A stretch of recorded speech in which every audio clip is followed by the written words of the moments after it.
Today is March 21st, World Down Syndrome Day. Hello, doctor. Hello. Can you please enlighten us on what is Down syndrome? So Down syndrome is a genetic condition.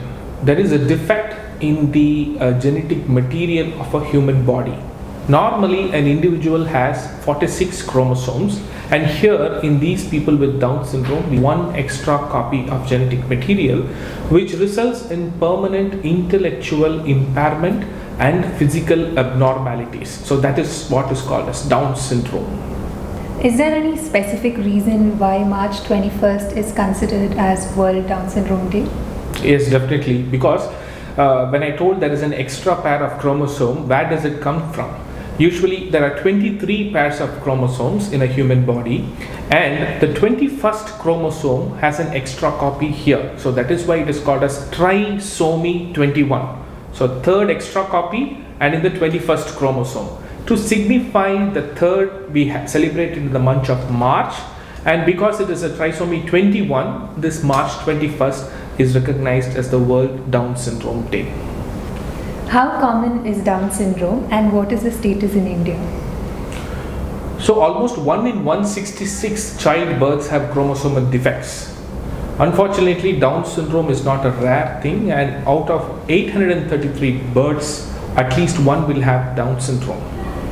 And it is also unfortunate that India has the largest number of people living with Down syndrome in the current situation. We all know that Down syndrome is the most common form of intellectual disability in the world. Doctor, can you please tell us if it also affects any other organ? Yeah, apart from intellectual impairment and physical abnormalities, Down syndrome has the potential to involve many other organ systems, like it may affect the heart. Some people may have intestinal malabsorption issues. You may have hormonal imbalances in Down syndrome in the form of hypothyroidism or especially type 1 diabetes. And sometimes people also have other issues like skeletal problems. Doctor, you're an orthopedic spine surgeon. Does Down syndrome cause any orthopedic or spine issue? Nearly 20% of the people with Down syndrome might develop orthopedic issues. A variety of disorders, I would say. If you look at the disease per se, what happens is there is looseness of the tissues. It may affect the muscles, leading to what is called as hypotonia, and the ligament laxity.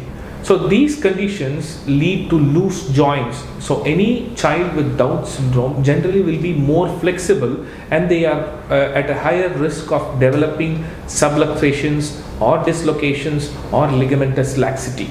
If you want me to specifically point out to spine issues, there are two major issues in spine. One is called as an atlantoaxial instability, and other problem is called as scoliosis. And some people do have foot issues as well. What is atlantoaxial stability and is it a serious spinal issue? Yeah. Atlantoaxial instability. Atlas means it is the first part of your neck bone, and axis means it is the second part of the neck bone. Normally, the atlas moves over the axis in two directions. One is in the frontal plane and one is in the rotational plane. What happens is, because of lax tissues in a Down syndrome, there is excessive movement occurring at this joint. This excessive movement is called as atlantoaxial instability. The problem here is the cervical spinal cord, which is the main structure which supplies your entire upper limbs and lower limbs, are at a higher risk of compression because of this excessive instability, which can lead to permanent neurological deficits both in upper limbs and lower limbs, and they cause gait disturbances as well. Doctor, what would you recommend for these children if they were diagnosed with atlantoaxial instability? Yeah, we have to look at it two ways. One is asymptomatic population, and the other one is symptomatic population. When I say symptoms, it refers to the neurological weakness or the difficulty in walking and weakness developing in the upper limbs and lower limbs.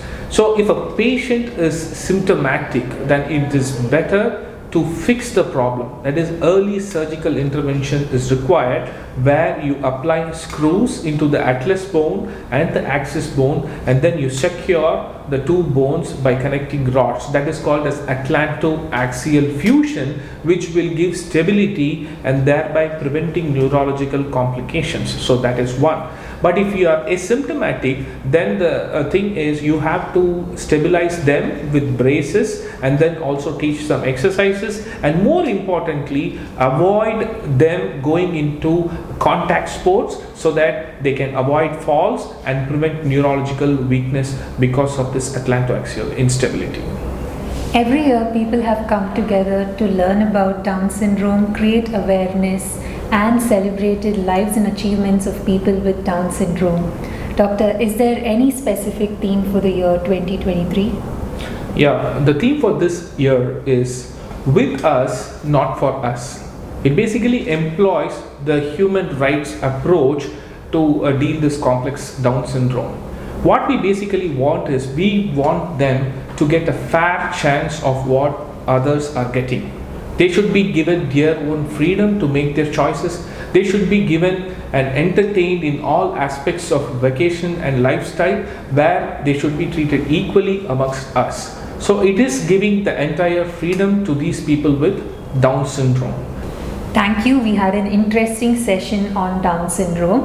I hope this helps increase awareness on Down syndrome and the early identification is done, and we get to address all the issues and we provide them with utmost care for Down syndrome.